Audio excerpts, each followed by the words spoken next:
अगर ये सेम चीज ये गुंडा आपकी खुद की बेटी के साथ करता तो भी आप इसको ऐसे प्रमोट करते। इस संदीप सिंह को, जो भी ये कैबिनेट मंत्री है, उसके पद से अगर हटाया जाए तो उनको क्या परेशानी है कि आरोप लगाने से सिद्ध नहीं हो जाते? क्यों दूसरे सीएम बन रहे हैं ये? इन्हें शर्म थोड़ी सी तो, इनकी इतनी उम्र है, इन्हें एक ढंग की बात करनी चाहिए। आप एक गुंडे कुकर्मी को आप इतनी पवित्र जगह पे कैसे बिठा रहे हैं? कल भी मुझे एक फॉर्च्यूनर ने रोका है यहाँ शाम को स्टेडियम से जाने के बाद। स्पीकर महोदय से तो मेरा आज एक ये सवाल है कि क्यों आपको इतना डर लग रहा है? आपने एक बड़ी बात बोली है कि मीडिया को भी इन्फ्लुएंस कर दिया, मीडिया को कैप्चर कर लिया। आपको लगता है ऐसा? इन्होंने एड्डी चोटी का पूरा जोर लगा लिया है कि मामला दबा दिया जाए। आपने ये आरोप लगाया कि आपको जहर दिया गया है, कि डॉक्टर ने ऐसा कुछ कहा, तो क्या वो रिपोर्ट आ गई है या आपको किस पर शक है? मेरी प्रॉब्लम तो सिर्फ एक उस जानवर से थी जिसने मेरे साथ बार बार ये घटिया हरकत, मेरे मना करने के बाद भी उसने जबरदस्ती की। नमस्कार, मैं आपका मित्र सर्वमित्र। मसला है, आज एक बार फिर हमारे साथ वो महिला कोच हैं जिन्होंने हरियाणा के मंत्री संदीप सिंह पर बड़े आरोप लगाए थे। और आज हम इनसे क्यों बातचीत कर रहे हैं वो सुनिए पहले। क्योंकि आज बजट सेशन जो हरियाणा का, वो एक बार फिर से दूसरा चरण उसका शुरू हुआ है, यानी कि विधानसभा का सत्र। और उस सत्र में मंत्री संदीप सिंह भी पहुंचे, हालांकि पिछले सेशन में वो नहीं पहुंचे थे। तो जब मंत्री संदीप सिंह सदन में पहुंचे तो विपक्ष ने ये मुद्दा उठाया, मंत्री संदीप सिंह वाला। तो उस पर, उस कार्रवाई को सदन से कहा गया कि इस कार्रवाई को हटवा दो। उसके बाद हमने ये भी देखा कि आप भी विधानसभा के बाहर पहुंचे हैं। क्या मसला था, आप विधानसभा के बाहर क्यों पहुंचे थे? देखिए सर, आज विधानसभा जाने का मेरा एक इकलौता यही मकसद था कि जो हमारे माननीय स्पीकर महोदय हैं, मैं एक बार उनसे एक कोशिश करूं कि मैं एक बार उनसे अपनी रिक्वेस्ट लेके जाऊं कि आप जो भी पूरी इन्वेस्टिगेशन को, वो खुद एक सरकार का पार्ट है जो कि हमारी हरियाणा गवर्नमेंट है, और आज जो उन्होंने, जो अभी सदन की कार्रवाई में जो उन्होंने जिस हिसाब से बयान दिया है वो बहुत ही शर्मनाक है। तो मुझे था सिर्फ उनके पास जाके मैं एक रिक्वेस्ट रखूँ, क्योंकि मैंने उनसे काफ़ी पर्सनली टाइम लेने की कोशिश की, वो मुझे कभी टाइम नहीं देते, मेरा पक्ष सुनने की उन्होंने कोशिश नहीं की। लेकिन वो बार बार संदीप सिंह को बचाने के लिए अड़े हुए हैं, बिल्कुल एक ऐसी जिद पकड़े हुए हैं जो बिल्कुल जो हरियाणा के जो मुख्यमंत्री हैं मनोहर खट्टर लाल सर हैं, उनकी तरह एक ठीक बिल्कुल उनकी तरह एक बेशर्माई वाली और एक बहुत ही घिनौनी जिद लेके बैठे हुए हैं कि आरोप लगाने से आरोप सिद्ध नहीं होते। तो मेरा उनसे एक अब ये सवाल है कि फिर उनको किस बात का डर लग रहा है? जब आरोप लगाने से आरोप सिद्ध नहीं होते, फिर भी देखो कितने बौखला गए हैं वो सीएम सर के साथ साथ। हालांकि वो एक लोकतंत्र की कुर्सी पे बैठे हुए हैं, उनका कोई भी बयान, उनको कुछ भी इस टाइप की एक गलत जो उनकी धारणा है वो जनता में नहीं देनी चाहिए। लेकिन अगर निष्पक्ष जांच के लिए उन्हें इस संदीप सिंह को, जो भी ये कैबिनेट मंत्री है, उसके पद से अगर हटाया जाए तो उनको क्या परेशानी है?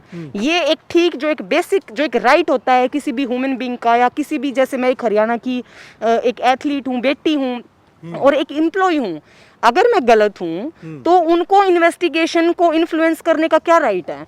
मंत्री पद पे बैठ के खुद जो संदीप सिंह है, ये सीएम सर, और अभी आज जो रिसेंटली जो स्पीकर सर ने लास्ट टाइम से लेके पिछली बार भी उन्होंने यही बातें बोली थी। तो मेरा उनसे अभी एक ये सवाल है कि मैं भी आपकी बेटी जैसी हूँ, आपकी बेटी हूँ, अगर ये सेम चीज ये गुंडा आपकी खुद की बेटी के साथ करता तो भी आप इसको ऐसे प्रमोट करते कि आरोप लगाने से सिद्ध नहीं हो जाते? क्यों दूसरे सीएम बन रहे हैं ये? इन्हें शर्म थोड़ी सी तो, इनकी इतनी उम्र है, इन्हें एक ढंग की बात करनी चाहिए। लेकिन इनके आसपास कुछ ऐसा नहीं है, इन्होंने पूरी तो इन्वेस्टिगेशन इन्फ्लुएंस कर दी है। और अब तो मेरे अंदर इतना डर आ गया है चीजों को लेके, जैसे चंडीगढ़ प्रशासन है, सिट क्या कार्रवाई करी है मैं नहीं जानती, क्योंकि ना ही वो मुझे टाइम देते हैं मिलने के लिए, ना ही मेरी किसी कॉल का जवाब देते हैं, ना ही मैसेज का।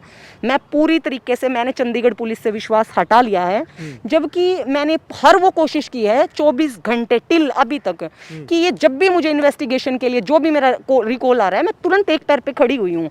लेकिन मेरे एक भी सवाल का ये क्यों जवाब नहीं दे रहे हैं? 80 दिन होने को हैं कि क्यों चार्जशीट नहीं दे रहे हैं? तो रही बात इनके ये बोलने की, इन्हें थोड़ा सा इंसानियत दिखाना चाहिए। ये बतौर एक मुख्यमंत्री के पद पे हैं, बतौर एक स्पीकर हैं, जो हमारे लोकतंत्र एक मतलब एक मंदिर है, हाँ। उस मंदिर में ये बार बार ऐसी गंदी घिनौनी हरकतें करानी है, जरा सी शर्म आनी चाहिए कि किस कुर्सी पे बैठे हो आप न्याय नहीं दे सकते हैं तो आप एक गुंडे कुकर्मी को आप इतनी पवित्र जगह पे कैसे बिठा रहे हैं? आपने जब से आरोप लगाए उसके बाद आप लड़ाई तो लड़ रही हैं, आपने मतलब वहाँ पर आपकी चंडीगढ़ पुलिस आपकी जांच कर रही है और आप तो लड़ाई लड़ रहे हैं, लेकिन सरकार तो उस मंत्री के बारे में कुछ सुनना ही नहीं चाहती। जैसी आज की कार्रवाई से पता चलता है कि अगर विपक्ष ने ये मुद्दा उठाया तो सरकार सुनना भी नहीं चाहती और उस कार्रवाई को डिलीट करवा रही है। तो सरकार तो उस मंत्री के साथ खड़ी है, तो आप लड़ाई लड़ रहे हैं, तो ऐसे में आपको लगता है कि बात बन जाएगी, आपको कोई न्याय मिलेगा? सर न्याय तो मुझे कानून से ही मिलेगा। रही बात ये सरकार की, तो ये सरकार तो 80 दिन से इन्होंने हर वो नीचता का प्रमाण दिया है जिससे इन्होंने पूरे के पूरा जो मीडिया है, पूरा हरियाणा पुलिस प्रशासन है, इन्होंने अपनी नीचता की कोई कमी कसर रहने नहीं दी है, जिससे ये चाहते हैं कि ये लड़की कैसे भी करके मेरे पे इतना प्रेशर बनाया जा रहा है, मरने से मारने की धमकियाँ। कल भी मुझे एक फॉर्च्यूनर ने रोका है यहाँ शाम को स्टेडियम से जाने के बाद। खुद यहाँ खेल विभाग के कुछ कोचेज हैं जो अभी भी मेरी हर इंफॉर्मेशन कब आ रही है कब जा रही है सब मंत्री को बता रहे हैं। तो मेरे पे तो 80 दिन से पूरा प्रेशर बनाया जा रहा है कि कैसे करके इस लड़की को तोड़ सकें ये, लेकिन इंसाफ तो मुझे कानून से मिलेगा। और ये जितने भी ये एक जैसे लोग हैं जिनकी इतनी गंदी ये बार बार ऐसी स्टेटमेंट देके अपनी बीमार मानसिकता शो करते हैं, चाहे वो यहाँ के मुख्यमंत्री हैं चाहे वो स्पीकर महोदय हैं। स्पीकर महोदय से तो मेरा आज एक ये सवाल है कि क्यों आपको इतना डर लग रहा है? सारा मीडिया, पूरा मीडिया इन्फ्लुएंस है, कहीं से कहीं तो कोई मेरी न्यूज़ नहीं चलने देते, कोई मेरे बाइट नहीं आने देते, कोई भी इंटरव्यू पब्लिक तक जाने नहीं दे रहे। लेकिन आज तो इन्होंने सारी हदें पार कर दी हैं। जो विधानसभा की कुर्सी पे बैठ के इन्होंने जो भी, अगर विपक्ष ने मेरे लिए कोई सवाल उठाए हैं कि क्यों ऐसे क्यों हुआ और ये मंत्री अभी तक क्यों इसका इस्तीफा नहीं लिया जा रहा है, तो उसको देखिए उन्होंने पूरा, हम पूरी जनता के सामने है कि स्पीकर महोदय ने बोला है कि हटा दो, डिलीट कर दो। मैं उनसे सवाल कर रही हूँ क्यों डिलीट कर दें? क्या मेरा राइट नहीं है? क्या इस जनता की, इस स्टेट की, इस देश की जनता को जानने का, सच जानने का, या उनके जो सवाल उनका अधिकार नहीं है?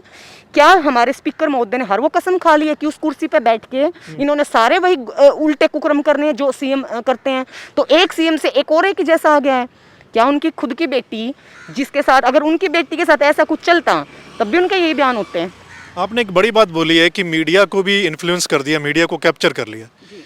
आपको लगता है ऐसा? जी बिल्कुल लगता है, क्योंकि देखिए मेरे मीडिया के ऊपर मेरा काफ़ी विश्वास था, मेरा अभी भी विश्वास है, क्योंकि देखिए आप भी आए हैं, हालांकि हर एक को ये धमकी दे रहे हैं, जो भी इंटरव्यू आ रहे हैं या कोई भी कहीं भी कोई खबर चल रही है उसको पूरे तरीके से रोका गया है। अगर मैं खुद से कोई भी सोशलाइज, अगर जैसे मेरे ऊपर कोई भी हमले की बात आ रही है या मेरे को धमकियों के वो आ रहे हैं, तो जो भी एविडेंस लेके मैं अपने, चाहे इंस्टाग्राम अकाउंट है, फेसबुक, तो मेरे अकाउंट बिल्कुल टोटली ब्लॉक किए हुए हैं, मैं कहीं अपनी पक्ष नहीं रख पा रही हूँ।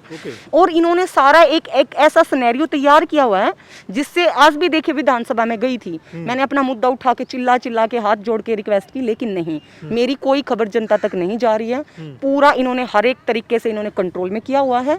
जी, तो जो जांच चल रही है उसमें क्या हो रहा है? मतलब उसके बाद भी कोई पूछताछ आपसे हुई?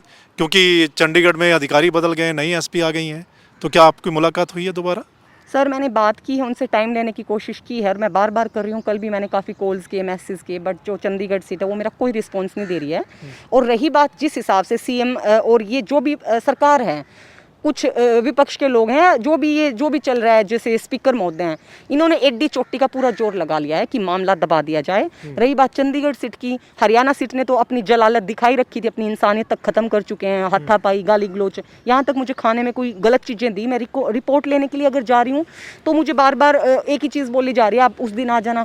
इनडायरेक्टली मेरे को रिपोर्ट नहीं दी गई है, जो कि इन्होंने मेरे पे एक जानलेवा हमला कराया है हरियाणा पुलिस की सिक्योरिटी के थ्रू, जो कि मेरे किचन में रहते थे और मेरे पर्सनल, मेरे रूम में गद्दे डाल के सोती थी इनकी फीमेल स्टाफ 24 घंटे, जो मेरे साथ थे, वहीं खाना पीना इनका, हर वो चीज़। तो ये कहीं भी मुझे तोड़ नहीं पा रहे हैं और हर वो चीज़ की जा रही है कि ये एक अकेली पागल हो जाएगी, इसकी खबर कहीं आने ही मत दो। और इस टाइप के जब बयान आ रहे हैं विधानसभा में, जो कि एक इतना पवित्र मंदिर है हमारे लोकतंत्र का, तो आप हर कोई समझ सकता है, देख सकता है कि ये किस हद तक ये सरकार पीछे पड़ी हुई है इसको बचाने। मैंने कुछ दिन पहले ही देखा और सुना कि आपने ये आरोप लगाया कि आपको जहर दिया गया है, कि डॉक्टर ने ऐसा कुछ कहा, तो क्या वो रिपोर्ट आ गई है या आपको किस पर शक है? सर मेरे पास कोई भी ऐसी नई चीज़ नहीं हुई है सिवाय जो सिक्योरिटी है, पुलिस, हरियाणा पुलिस की जो सिक्योरिटी, उस सिक्योरिटी के अलावा कोई ऐसा नया पर्सन नहीं है जिससे मैं इंटरेक्ट हुई। और मैं खुद एक खिलाड़ी रही हूँ, तो मैं कभी भी अनहाइजीनिक जगह पे खाना नहीं खाती। मेरा खाना हमेशा मेरे घर में खाया जाता है, मेरे किचन में खाया जाता है। तो इन्होंने मुझे कुछ भी खिलाया पिलाया ना, तो ये लोग मुझे हॉस्पिटल उस रात लेके गए ना लेके जाने दे रहे थे। अच्छा। मैं बहुत दर्द में चिल्ला रही थी और बहुत मेरी खराब कंडीशन थी। रात का 1:35 हुआ था। मैं खुद से उबर करके गई और जब उबर आई तो ये मुझे गाड़ी तक नहीं जाने दे रहे थे हरियाणा पुलिस के लोग। अच्छा। और मेरी कंडीशन इतनी खराब थी कि मेरी बॉडी काफी नीली पड़ गई थी और मेरे मुंह से काफी, मतलब मैं एक्सप्लेन नहीं कर पा रही, मुझे मेरा इतना बुरा हाल था। और हॉस्पिटल में गई तो उन्होंने मुझे सुबह के 4:30 बजे तक 6 के हॉस्पिटल में रखा और उन्होंने 4:30 बजे मुझे कहा कि मैडम हमें समझ नहीं आ रहा है, आप चंडीगढ़ रेफर हो जाओ या आप किसी को बुला लीजिए। तो मैं वहाँ गई और उसके बाद जैसे ही मैं चंडीगढ़ गई तो चंडीगढ़ के जो डॉक्टर मिले उन्होंने मुझे बोला कि मैम आपको कुछ पॉइजनल कुछ दिया गया है। अच्छा। या आपको कुछ रिएक्शन हुआ है, आपकी कुछ मेडिसिन चल रही हैं। तो मैंने उन्हें बताया कि मेरा तो कुछ ऐसा नहीं चल रहा है, ना ही मैं कोई सप्लीमेंट ले रही हूँ, क्योंकि आजकल के जैसे हालात हैं मैं ट्रेनिंग तक नहीं रेगुलर कर पा रही हूँ अपनी।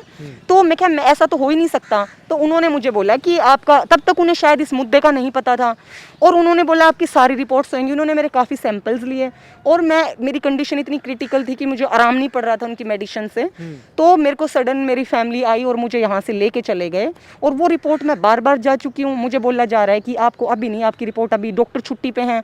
कभी मुझे बोल रहे हैं आपकी रिपोर्ट अभी नहीं आएगी, अभी नहीं है, कोई रख के चला गया है, हम आपको देंगे। मुझे कोई रिपोर्ट नहीं दी जा रही है, नहीं दे रहे, मेरे को रिपोर्ट नहीं दे रहे, ना सेक्टर 6 के हॉस्पिटल पंचकुला से और ना ही चंडीगढ़ से। देखिए जिस हिसाब से चीज़ें डे बाई डे, ये पूरा एक मेरे लिए, मतलब पता नहीं सरकार ने क्यों इसको पर्सनल लेके, सरकार मेरी दुश्मन बन चुकी है, पूरा पुलिस प्रशासन मेरा दुश्मन बन चुका है। लेकिन मेरी प्रॉब्लम तो सिर्फ एक उस जानवर से थी जिसने मेरे साथ बार बार ये घटिया हरकत, मेरे मना करने के बाद भी उसने ज़बरदस्ती की। लेकिन सब इन्वॉल्व हो चुके हैं और सब के सब मेरे अगेंस्ट जा चुके हैं। तो मुझे तो बिल्कुल भरोसा नहीं है कि जो चंडीगढ़ पुलिस है वो इन्वेस्टिगेशन में फेयर मेरे लिए देने वाली है। जिस हिसाब से वो मुझे अवॉइड कर रहे हैं, मेरे रिस्पॉन्स नहीं दे रहे हैं। हालांकि उनको किसी भी तरीके की कोई भी इन्वेस्टिगेशन चाहिए तो मैं अभी भी 1 सेकंड की कॉल पे, क्योंकि मैं नहीं चाहती कि मैं कहीं भी अपनी इन्वेस्टिगेशन में उनको ये लगे कि लड़की कोऑपरेट नहीं कर रही है। तो सर 80 दिन होने को हैं, मेरा मन अंदर से मान चुका है कि मैं चंडीगढ़ पुलिस से एक फेयर चार्जशीट का तो बिल्कुल उम्मीद नहीं कर रही हूँ। अच्छा। लेकिन बस जो भी दें वो मेरी चार्जशीट कोर्ट तक भेज दें और मुझे अपने देश के कानून पे पूरा भरोसा है। हाँ। लड़ाई लंबी चलेगी जिस हिसाब से ये सब दिख रहा है, और मुझे कानून के सिवाय मुझे तो किसी पे भरोसा नहीं है, और कानून से ही ऐसे लोगों को सबक मिलेगा। तो लंबी लड़ाई आप लड़ लेंगे? सर बिल्कुल लड़ूंगी, और जितना जहाँ तक जब तक इंसाफ नहीं मिलेगा मैं तो लड़ूंगी, बिल्कुल लड़ूंगी और खड़ी रहूंगी ऐसे ही। चाहे मनोहर सर जो भी ये सीएम है हमारे, और ये जो स्पीकर महोदय हैं, या पूरी बीजेपी सरकार, और एडी चोटी का जोर लगा पड़े हैं बेचारों को। इतने तो पसीने आ रहे हैं कि एक नॉर्मल सी, एक सिंपल सी लड़की, देखिए ना पूरा मीडिया खरीद लिया इन लोगों ने, इनके इन्फ्लुएंस में है पूरी हरियाणा पुलिस, जो कि खुद हमारे जो डीजीपी सर है हरियाणा पुलिस के, इतने बड़े अवधि पे उस पे पोस्ट पे बैठे हुए हैं वो, और उन्हें ये नहीं पता कि किस बेस पे, अगर लड़की की कंप्लेंट, विक्टिम की कंप्लेंट ही नहीं है हरियाणा पुलिस में, तो किस बेस पे तो वो सिट को गठित कर रहे हैं। तो इन सब का तो ठीक है, बाकी एक भगवान भी बहुत बड़ी चीज़ है। जितना ये मुझे टॉर्चर कर रहे हैं 24 घंटे, वो हायर, वो बद्दुआएं, वो तकलीफ तो सर ऐसे खाली शायद जाएगी नहीं, वो ऐसे ही लोगों पे लगेगी। और बाकी कानून पे भरोसा है, कानून के अलावा तो मैं सर विश्वास कर भी नहीं सकती किसी पे। थैंक यू, आपने हमारे साथ बातचीत की और आपने सुना इनको।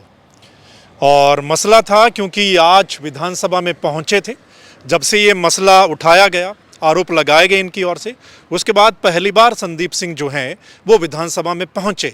और जब विधानसभा में विपक्ष ने कुछ बोला कि उनको इस्तीफा देना चाहिए, या किस बेस पे उनसे एक महकमा वापस लिया गया, क्या उन्होंने दिया या सीएम ने लिया या क्या कुछ है उस पर, तो फिर उसके बाद कहा गया कि ये जो वार्तालाप है इसको हटाया जाए। उसके बाद आरोप लगाने वाली महिला कोच भी वहाँ पर पहुँचती हैं, मीडिया के सामने बात रखती है, और आपने अभी सुन लिया उनकी बात। इस पर आपकी राय क्या है, कमेंट करके ज़रूर बताइएगा। आपको फिलहाल क्या लग रहा है? आपने देख लिया, सुन लिया, इस पूरे मामले को देख रहे हैं आप, कमेंट करके ज़रूर बताइएगा। वीडियो को शेयर कर देंगे तो तमाम लोगों तक ये मसला पहुँचेगा और उनको पता चलेगा कि अपडेट इसमें क्या है। और अगर आप चाहते हैं कि सही मसला, सही चर्चा, सही एनालिसिस, सही बात आप तक पहुँचे, तो फिर आपने इस चैनल को लाइक, सब्सक्राइब, फॉलो कर लेना है। मिलते हैं अगले मसले के साथ, तब तक के लिए नमस्कार, आदाब, सत श्री अकाल, राम राम।